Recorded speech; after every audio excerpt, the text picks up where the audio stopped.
ప్రభు. ఆయన సర్వ సృష్టికి కారణభూతుడై ఉన్నాడు.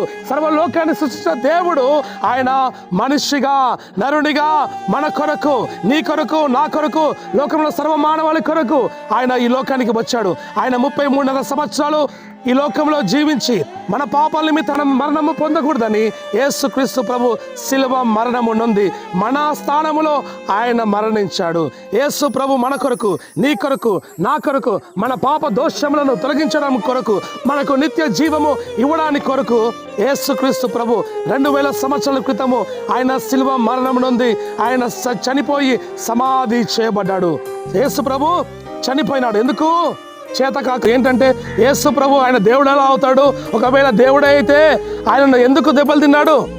ఎందుకు ఆయన ఆ విధంగా సిలువలో ఉన్న 3 మేకులు పీకోలేకపోవడానికి హేళనగా మాట్లాడతాడు? కాదు ప్రియులారా, నీవు నేను మనము మరణానికి పాత్రలు కాకూడదని, మనము చావకూడదని యేసుక్రీస్తు ప్రభువే మన స్థానంలో ఆయన చనిపోయినాడు. శిలువ మరణం నొందినాడు. మన కొరకు ఆఖరి బొట్టు వరకు తన పరిశుద్ధ రక్తాన్ని కార్చినాడు.